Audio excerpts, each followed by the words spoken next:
Hari ini, mari kita belajar firman Tuhan dengan judul Kebenaran Zaman Kerasulan dan Kristus Ansanghong. Mari kita bersama meluangkan waktu untuk mempelajari firman Tuhan. Semakin dekat kerajaan surga tiba, manusia semakin ingin tahu kebenaran itu. Itu karena manusia ingin tahu apakah mereka menjalani hidup beriman mereka sesuai dengan kebenaran atau tidak. Mereka sangat tertarik dalam masalah ini. Nabi Amos telah menubuatkan banyak orang akan mengembara dari laut ke laut dan menjelajah, mencari firman Tuhan, bukan? Memperhatikan nubuatan ini, kita dapat menegaskan bahwa meskipun orang tidak mengungkapkannya secara lahiriah, mereka berusaha keras untuk mencari kebenaran. Lalu, bagaimana kita dapat mencari dan menemukan kebenaran? Karena 66 buku Alkitab, semuanya terdiri dari nubuat-nubuat. Tuhan mengingatkan kita bahwa jika kita belajar nubuat-nubuat dengan teliti, kita pasti akan menemukan jalan kebenaran. Melalui nubuat-nubuat itu, mari kita memiliki hikmat untuk membedakan antara gereja-gereja palsu yang mengaku percaya kepada Tuhan tanpa merayakan kebenaran itu, dan gereja benar yang didirikan oleh Tuhan. Bersukacitalah dalam fakta bahwa kita sekarang berada di dalam kebenaran. Kita harus menyampaikan kabar baik ini kepada manusia yang mengembara di dalam dunia tanpa mengetahui kebenaran. Mari kita lihat di 1 Tesalonika pasal 5 ayat 19. Janganlah padamkan roh, dan janganlah anggap rendah nubuat-nubuat. Ujilah segala sesuatu dan peganglah yang baik. Jauhkanlah dirimu dari segala jenis kejahatan. Di sini dikatakan bahwa kita tidak boleh menganggap rendah nubuat-nubuat. Karena nubuat adalah firman Tuhan yang sudah diberikan untuk digenapi dengan pasti. Kita tidak boleh menganggap rendah nubuat-nubuat itu. Di dalam dunia ini, sejumlah gereja mengaku percaya kepada Tuhan. Mereka berpura-pura memiliki kebenaran untuk keselamatan, tetapi mereka menuntun banyak orang ke dalam kesesatan. Di dalam Alkitab, Tuhan sudah memberikan nubuat-nubuat bahwa gereja-gereja palsu akan bermunculan dan bahkan membiarkan kita mengetahui bagaimana untuk mengenal mereka. Mari kita lihat di Matius pasal 13 ayat 24. Yesus membentangkan suatu perumpamaan lain lagi kepada mereka, katanya, hal kerajaan surga itu seumpama orang yang menaburkan benih yang baik di ladangnya. Tetapi pada waktu semua orang tidur, datanglah musuhnya menaburkan benih apa? Benih lalang di antara gandum, lalu pergi. Ketika gandum itu tumbuh dan mulai berbulir, nampak jugalah lalang itu. Maka datanglah hamba-hamba tuan ladang itu kepadanya dan berkata, Tuan, bukankah benih baik yang Tuan taburkan di ladang Tuan? Dari manakah lalang itu? Jawab tuan itu, seorang musuh yang melakukannya. Lalu berkatalah hamba-hamba itu kepadanya, jadi, maukah Tuan supaya kami pergi mencabut lalang itu? Tetapi ia berkata, jangan. Sebab mungkin gandum itu ikut tercabut pada waktu kamu mencabut lalang itu. Biarkanlah keduanya tumbuh bersama sampai waktu menuai. Pada waktu itu aku akan berkata kepada para penuai, kumpulkanlah dahulu lalang itu dan ikatlah berberkas-berkas untuk dibakar. Kemudian, kumpulkanlah gandum itu ke dalam lumbungku. Ketika Yesus datang ke bumi ini 2000 tahun yang silam, Dia sudah memberikan kita nubuat yang sangat penting melalui sebuah perumpamaan. Dia menubuatkan melalui perumpamaan gandum tentang gereja yang benar dan gereja-gereja yang palsu, dan bagaimana kebenaran dan kepalsuan akan muncul. Mari kita lihat penjelasan yang Yesus berikan tentang perumpamaan ini di ayat 36. Maka Yesus pun meninggalkan orang banyak itu, lalu pulang. Murid-muridnya datang dan berkata kepadanya, jelaskanlah kepada kami perumpamaan tentang lalang di ladang itu. Ia menjawab, katanya, orang yang menaburkan benih baik ialah siapa? anak manusia itu adalah Yesus. Yesus diumpamakan sebagai anak manusia, datang ke bumi ini dan menaburkan benih baik sebagai seorang petani. Mari kita lihat apa yang terjadi selanjutnya. Ayat 38. Ladang ialah apa? Dunia. Benih yang baik itu anak-anak kerajaan dan lalang anak-anak si jahat. Musuh yang menaburkan benih lalang ialah siapa? Iblis. Yesus juga membiarkan kita mengetahui bahwa iblis akan melakukan pekerjaan ini. Sampai kapan keadaan ini akan berlanjut? Pemilik menyuruh mereka membiarkan kedua-duanya, gandum dan lalang, tumbuh bersama sampai pada akhir zaman. Hamba-hamba itu bertanya, haruskah kami mencabut lalang itu? Jangan, biarkan. Lalu gandum dan lalang bercampur bersama di dalam dunia ini sampai kepada akhir zaman. Bukankah kita harus tahu bagaimana membedakannya? Ayat 39. Musuh yang menaburkan benih lalang ialah iblis. Waktu menuai ialah kapan? Akhir zaman dan para penuai itu malaikat. Maka seperti lalang itu dikumpulkan dan dibakar dalam api, demikian juga pada akhir zaman. Apa yang akan terjadi kepada lalang pada akhirnya?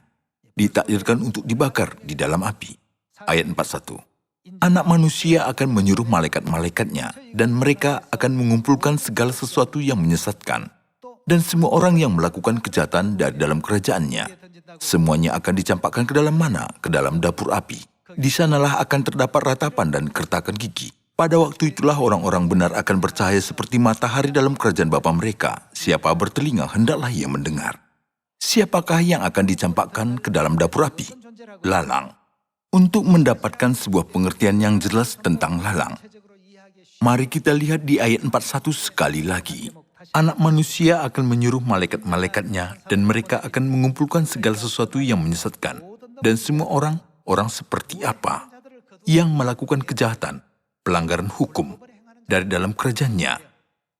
Semuanya akan dicampakkan ke dalam mana?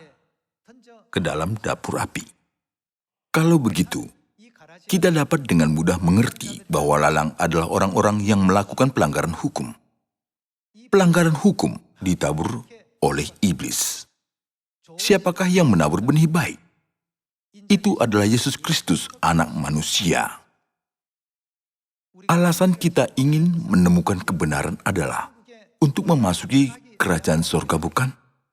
Satu-satunya yang menaburkan benih kebenaran adalah Yesus. Lalu apa yang iblis lakukan? Iblis menaburkan benih pelanggaran hukum.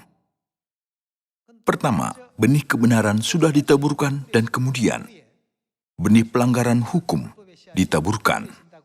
Kita harus memperhatikan kronologi dari peristiwa-peristiwa ini. Dan kebenaran yang sudah ditanam ini tidak dapat ditemukan manusia. Karena setan si iblis telah menanamkan rangkaian penyesatan.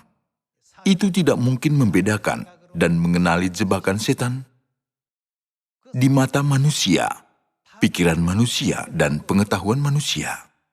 Karena itu, Yesus Kristus datang 2000 tahun yang lalu dan memberikan sejumlah pengajaran-pengajaran untuk murid-muridnya melaksanakan Injil melalui gereja awal. Seperti yang tertulis di dalam Yohanes pasal 13 ayat 15, sebab aku telah memberikan suatu teladan kepada kamu, supaya kamu juga berbuat sama seperti yang telah kuperbuat kepadamu. Yesus Kristus sudah menunjukkan banyak teladan untuk mengajari kita. Dia sudah menunjukkan teladan untuk merayakan Sabat dan Paskah, dan juga contoh untuk merayakan ketujuh hari raya dalam 3 bagian dari Perjanjian Baru. Namun, apa yang sudah dinubuatkan? Sesudah anak manusia datang dan menaburkan semua hal kebaikan, musuh akan datang secara rahasia pada waktu malam dan menaburkan lalang di antara gandum itu. Ketika gandum ditaburkan, lalang bertumbuh dengan pesat. Jadi hamba-hamba Tuhan itu bertanya, "Tuan, maukah Tuan supaya kami mencabut lalang itu?" Ketika kamu mencabut lalang itu, mungkin gandum itu ikut tercabut. Biarkanlah keduanya tumbuh bersama sampai hari menuai.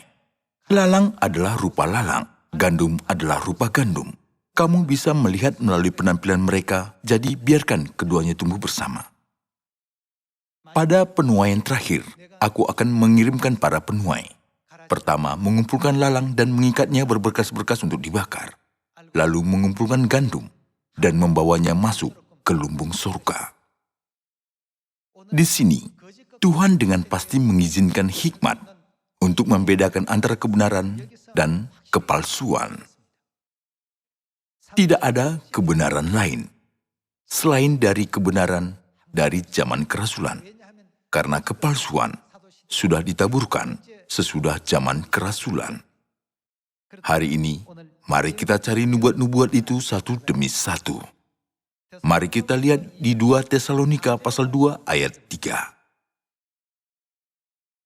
Janganlah kamu memberi dirimu disesatkan orang dengan cara yang bagaimanapun juga. Itu berarti jangan tersesat. Sebab sebelum hari itu haruslah datang dahulu murtad. Murtad berarti mengkhianati kebenaran, bukan? Jadi, semua yang melawan firman kebenaran yang Tuhan telah tetapkan, itu telah dinubuatkan akan terjadi yang menyingkirkan dan melawan. Sebab sebelum hari itu, haruslah datang dahulu murtad dan haruslah dinyatakan dahulu manusia durhaka yang harus binasa, yaitu lawan. Di sini dikatakan bahwa pendurhakaan akan terjadi terlebih dahulu. Seperti ini, Tuhan menubuatkan di 2 Tesalonika pasal 2 bahwa sekelompok orang akan bangkit melawan Tuhan untuk menghalangi orang-orang merayakan hukum-hukum dan perintah-perintah dari Tuhan. Sekarang mari kita lihat di Daniel pasal 7 ayat 25. Dia akan mengucapkan perkataan yang menentang Yang Maha Tinggi. Yang Maha Tinggi mengacu kepada Tuhan, bukan? Dan dia yang mengucapkan perkataan yang menentang Tuhan, pastilah setan. Apa yang Alkitab katakan tentang dia yang menaburkan kejahatan? Musuh yang menaburkan lalang adalah iblis. Yesus berfirman dan memberitahukan itu. Dia akan mengucapkan perkataan yang menentang Yang Maha Tinggi. Apa yang akan dia lakukan kepada orang-orang kudus? Menganiaya orang-orang kudus dan berusaha untuk mengubah apa? Mengubah waktu dan hukum. Ia akan mengubah hukum kebenaran untuk hidup, yaitu perjanjian baru Tuhan. Siapakah ia? Ia adalah manusia durhaka pelanggar hukum yang disebutkan di dalam 2 Tesalonika pasal 2. Dan akan menganiaya orang-orang kudus milik Yang Maha Tinggi. Ia berusaha untuk mengubah waktu dan hukum. Orang-orang kudus akan diserahkan kepadanya selama berapa lama? Selama 1 masa, 2 masa, dan setengah masa.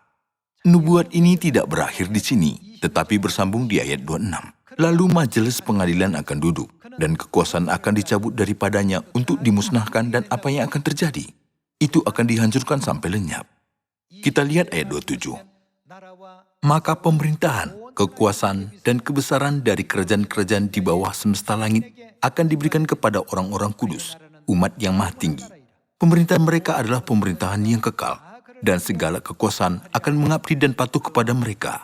Sekianlah berita itu.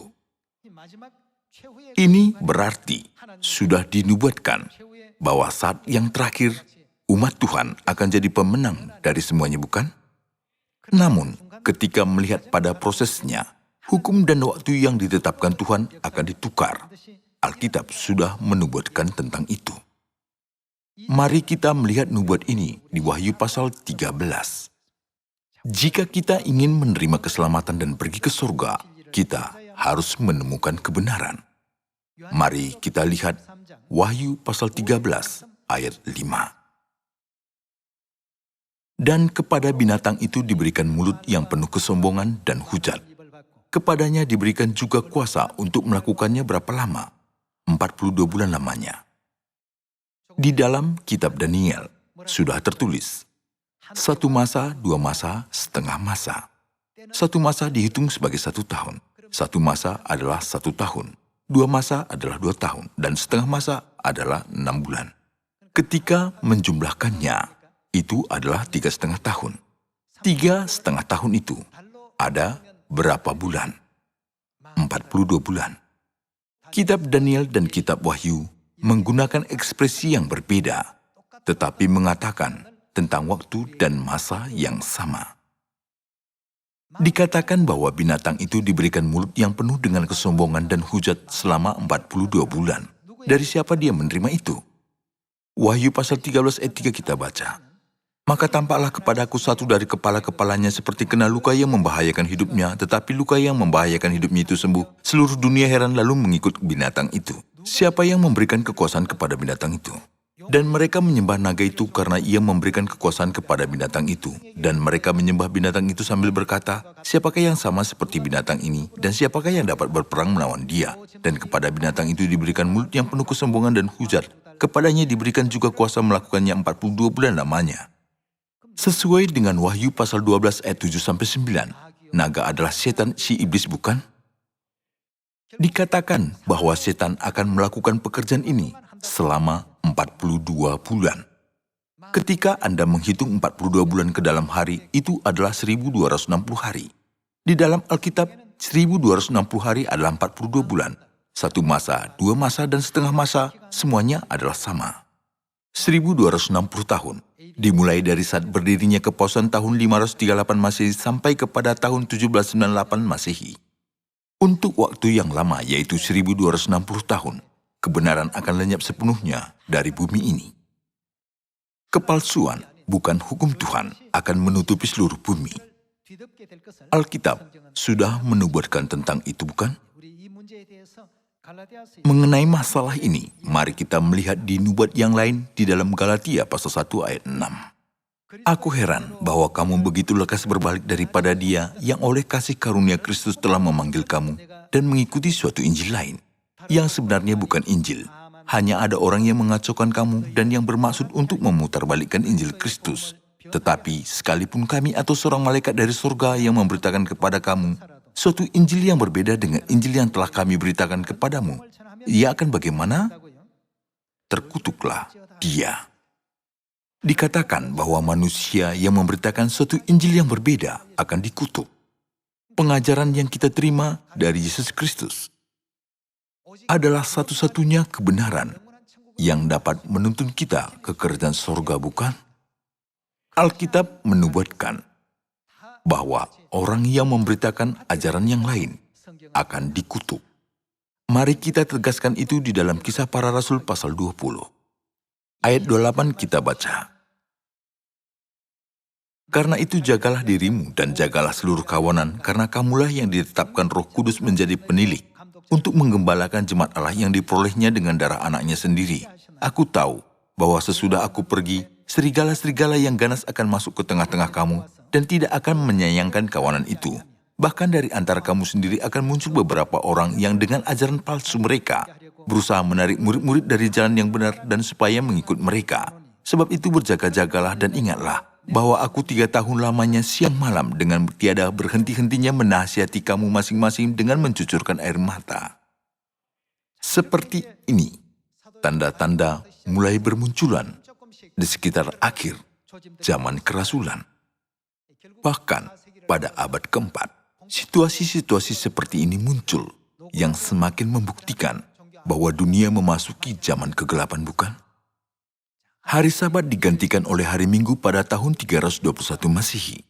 Paskah dihapuskan pada tahun 325 Masehi. Kemudian, sistem salib dibawa masuk ke dalam gereja. Dan Natal diterima. Kebiasaan yang sebelumnya tidak ada dibangun. Oleh karena itu, Yesus Kristus sudah menubuatkan bahwa ini akan terjadi. Dan para rasul sudah meneruskan nubuatan yang sama. Tuhan bahkan menubuatkan bahwa setan akan mengganti waktu dan hukum, dan dunia akan berada di bawah kendali setan selama 1 masa, 2 masa, dan setengah masa. Melalui catatan ini, kita dapat menegaskan dari sudut pandang kedua-duanya, sejarah dan nubuat, bahwa lalang sudah ditaburkan setelah zaman kerasulan. Lalu, jika kita ingin menemukan kebenaran, kepada zaman mana kita harus menaruh perhatian?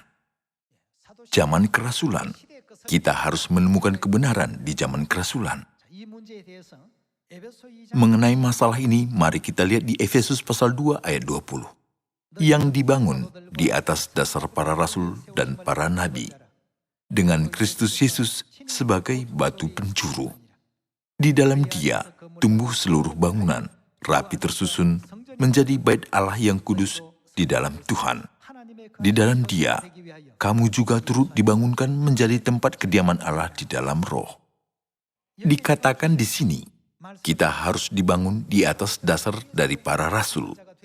Ini berarti bahwa gereja yang benar harus memiliki kebenaran dari zaman kerasulan. Seluruh dunia ditutupi dengan lalang, bahkan sejak zaman kerasulan. Di dalam situasi ini, siapakah yang dapat memulihkan kembali kebenaran Injil? Tidak seorang pun dapat menemukan semua kebenaran dari zaman kerasulan tanpa kedatangan Bapa Surgawi kita ke bumi ini yang kedua kali demi menyelamatkan kita. Sudah dinubuatkan di Wahyu pasal 5, tak seorang pun di sorga atau di bumi atau di bawah bumi dapat membuka gulungan kitab itu.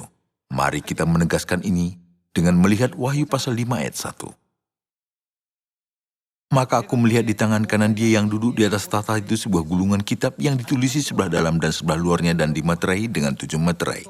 Dan aku melihat seorang malaikat yang gagah yang berseru dengan suara nyaring katanya, siapakah yang layak membuka gulungan kitab itu dan membuka meterai-meterainya? Tetapi tidak ada seorang pun yang di surga atau di bumi atau yang di bawah bumi yang dapat membuka gulungan kitab itu atau yang dapat melihat sebelah dalamnya.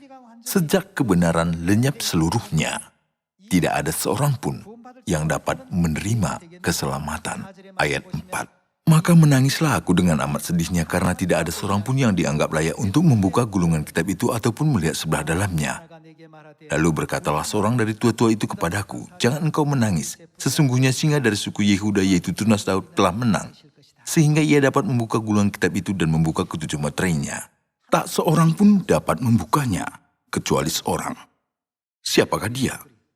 Tunas Daud. Jika melihat Wahyu pasal 22, siapakah Tunas Daud itu? Maka, nubuat ini berarti bahwa hanya Yesus sendiri yang datang ke bumi ini lagi, yang dapat memulihkan semua pengajarannya dari 2000 tahun yang lalu dan menuntun kita ke surga, bukan? Mari kita lihat Ibrani pasal 9 ayat 27. Dan sama seperti manusia ditetapkan untuk mati hanya satu kali saja dan sesudah itu dihakimi, demikian pula Kristus hanya satu kali saja mengorbankan dirinya untuk menanggung dosa banyak orang. Sesudah itu, ia akan melakukan apa? Dia akan menyatakan dirinya sekali lagi tanpa menanggung dosa untuk menganugerahkan keselamatan kepada mereka yang menantikan Dia.